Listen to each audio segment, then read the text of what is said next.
C'est avec grand plaisir que je vous présente cette interview de Sylvie Brunet-Gropposo, mezzo-soprano dans Mireille à l'Opéra d'Avignon. Bonjour Sylvie. Bonjour. Merci beaucoup d'avoir accepté cette interview, de votre disponibilité dans le cadre des répétitions de Mireille.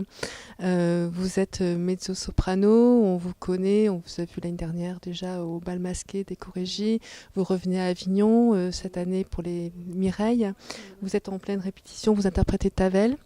Quelques mots sur ce rôle tout d'abord pour présenter à nos internautes, s'il vous plaît. Alors, Taven, dans ce contexte, en fait, on la traite de sorcière, mais en fait, c'est une vieille femme qui a vécu, qui sait ce que c'est que la vie et qui, en fait, connaît un peu, on va dire, les herbes pour soigner les gens, les pauvres gens. Et c'est une femme très humaine, en fait, mais qui n'est pas aimée par la jeune génération, qui est rejetée. Et on la traite de sorcière un peu pour ça, en fait. Mais aussi parce qu'elle a des dons. Je crois qu'elle a des dons. C'est quelqu'un qui aime la nature, qui se promène dans les bois, qui va chercher les champignons. Et en fait, elle met ses dons au service de Mireille, justement. Enfin, elle va promettre à Mireille son aide. Et elle punira Orias quand Mireille aura besoin d'elle, elle sera là.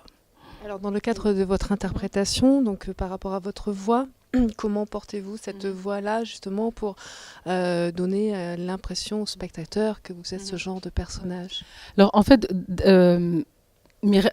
Taven dans Mireille est plus un contralto qu'un mezzo-soprano en fait. C'est un contralto avec des aigus. Et c'est proche de l'écriture en fait d'Ulrika ou même d'Azucena en fait. Bon, le rôle est plus condensé, mais c'est très proche. Pour moi, c'est presque une écriture presque verdienne. Comment appréhendez-vous cette interprétation? Comme tous mes rôles, c'est-à-dire j'étudie le livret, j'essaye de ressentir le personnage. Et ensuite, une fois que moi je ressens le personnage, je peux le donner au public. Voilà, je me transforme comme je me suis transformée pour le dialogue des Carmélites, c'est-à-dire, bien sûr, je ne suis pas une vieille femme, mais aussi, grâce à tout ce que j'ai vécu dans ma vie, je peux porter ce genre de personnage dramatique, très lourd. Et j'essaie de donner tout ce que j'ai en moi, dans mes rôles et pour le public. Alors vous parlez de transformation, c'est aussi très juste tout au long de votre carrière, puisque vous avez la possibilité de chanter n'importe quel répertoire, que ce soit de la variété, que ce soit de l'opéra comique, que ce soit des œuvres plus lyriques. Comment arrivez-vous à faire cela? Quelles sont les étapes de votre transformation, si j'ose dire? Mais c'est la sincérité des sentiments, de ce qu'on éprouve. Et c'est pouvoir donner ce qu'on éprouve, justement. Que ce soit chanter, parler. L'opéra, je ne suis pas la première qui dit ça, mais c'est être une actrice chantante ou un acteur chantant. Pour la variété, pour le rock, c'est aussi ça, c'est transmettre des émotions. C'est un texte qui nous donne la possibilité de nous exprimer. Évidemment, par exemple, si je chante de la variété, j'aime choisir mes textes. Et puis aussi la musique, c'est-à-dire tout ce qu'une musique exprime. Que ce soit dans le rock aussi, c'est pareil. C'est des sentiments, voilà, on est des artistes et voilà, on a besoin, enfin en tout cas moi j'ai besoin de donner mes sentiments, mes émotions, je dirais mes émotions, voilà. C'est communiquer mes émotions. Des émotions que vous avez ressenties tout au long de vos débuts. Je me suis un peu plongée dans votre bio et j'ai été fascinée par cette évolution que vous avez eue, cette force, cette énergie. L'opéra vous a aidé, vous été aussi votre oxygène, un peu, on peut dire ça comme ça? Ça a été ma raison de vivre oui, c'est ma raison de vivre. De toute façon, maintenant, voilà. Voilà, toute petite, je chantais tout le temps. Je m'exprimais en chantant tout ce que je ressentais, enfin, justement, de triste, ou c'était toujours en chantant. J'avais beaucoup plus de facilité à dire ce que je ressentais en chantant qu'en parlant. Et je me rappelle, même dans les cours de récréation, souvent j'étais sous un arbre et je chantais, je fredonnais mes douleurs. Et de toute façon, j'ai toujours voulu faire ce métier et pour cela, c'est-à-dire pour mettre tout ce que je ressentais dedans. C'est même pas quelque chose qui m'appartient. Je veux dire, voilà, c'est quelque chose qui vous lève. Oui, voilà, c'est ça. Et aussi le besoin de communiquer avec le monde. Comment avez-vous connu l'opéra? Parce que voilà, ça montre quand même particulier de Oui. connaître ces œuvres. Soit on vit avec, soit on est éduqué avec, ou alors comment ça s'est passé pour vous? En fait, c'était très bizarre puisque je venais d'un milieu très très simple. Et je disais même déjà à la maternelle que je voulais chanteuse d'opéra, même sans savoir ce que c'était qu'être chanteur d'opéra. Et parfois, on a eu une télé assez tardivement dans la famille. Ma mère et ma tante, en fait, ont eu une télé assez tard. Et dès que j'entendais parler, par exemple, de Maria Callas, ou dès qu'il y avait le moindre reportage sur l'opéra, je me cachais, même parfois le soir. Ma mère et ma tante regardaient un opéra et je me cachais dans le couloir, parce qu'il fallait que j'aille me coucher, parce que le lendemain matin, il y avait école. Donc, je me cachais dans le couloir pour écouter, et j'étais fascinée, quoi. Et pour moi, je ne pouvais pas comprendre que ça pouvait être vrai. C'est-à-dire que je ne pouvais pas comprendre que ce que je voyais à la télé, ça pouvait vraiment exister, enfin, que l'opéra pouvait vraiment exister. Je ne comprenais pas. Pour moi, c'était... je ne savais pas non plus comment aborder ce mystère, en fait. C'est un monde, un autre monde. Oui, c'est un autre monde, bien sûr. C'est un autre monde fait d'être fragile aussi et avec de belles rencontres. Oui, c'est un autre monde. Et puis, c'est un monde qui permet de vivre dans des personnages. En tout cas, pour moi, c'était très important. Et c'est très important d'habiter plein de personnages différents aussi. Et voilà, c'est s'enrichir à chaque fois d'un personnage nouveau.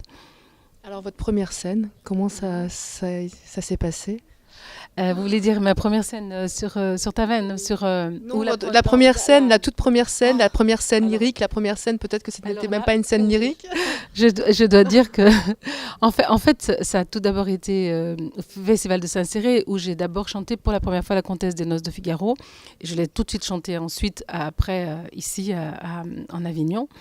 Et en fait, c'était incroyable parce que je ne savais même pas, par exemple, qu'il fallait que quand on crée un rôle, enfin quand on apprend un rôle en mise en scène, je ne savais pas qu'à chaque fois, il fallait refaire les mêmes gestes. Donc la première fois, je suis arrivée, c'était Gagneron qui faisait la mise en scène à l'époque, il se rappellera aussi.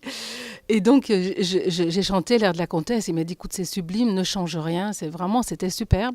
Et le lendemain, je suis revenue et je lui ai proposé autre chose. Et il m'a dit, ah mais non, il faut que tu me refasses ce que tu m'as fait hier, en fait.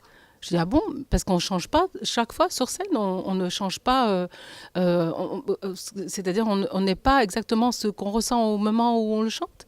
Et il m'a dit, non, il faut que tu dois donner ce que tu ressens au moment où tu le ressens, mais tu dois toujours garder les mêmes gestes, les mêmes positions, les mêmes entrées, les mêmes sorties. Et ça, je ne le savais pas. Voilà. Donc après, ça a été un travail, évidemment, passionnant. Et voilà, parce que je ne savais pas. J'avais même pas été voir une pièce de théâtre. Voilà, c'est dans mon enfance. Voilà. Maintenant, les jeunes ont plus de chance parce qu'aussi ils vont plus à l'opéra, et je les incite à aller à l'opéra et voir des pièces de théâtre. Mais c'est pas évident pour quelqu'un qui n'est pas du milieu de savoir que oui, en fait, on refait tous les soirs les mêmes gestes, on refait tous les soirs les mêmes déplacements, et puisqu'on fait partie d'un groupe en fait, donc évidemment on peut pas inventer quelque chose comme ça. Et au moment, non, c'est un travail de préparation. Mais après, à l'intérieur de ça, on recrée à chaque fois, on redonne l'émotion du rôle sur le moment. C'est ce qu'on ressent au moment où on le chante. Alors aujourd'hui, quelle est votre émotion sur la scène de Taven? Bon, d'abord, c'est un personnage dramatique. Donc, j'aime les personnages dramatiques.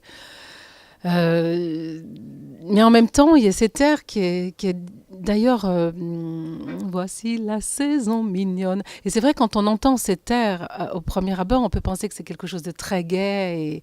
Et moi, lorsque j'ai abordé cet air, je pensais, à cause de la musique, que justement, qu'elle essayait de consoler, on va dire, Mireille, et de lui apporter plein de joie, plein de gaieté, parce qu'elle a ça aussi, Taven. Elle a cette joie et cette gaieté de vie.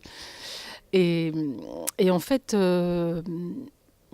avec Robert Fortune, on a travaillé un peu différemment et je l'ai abordé d'une façon différente, en mettant un peu plus de drame dans cet air et en mélangeant, on va dire, un côté, comment on peut dire ça, elle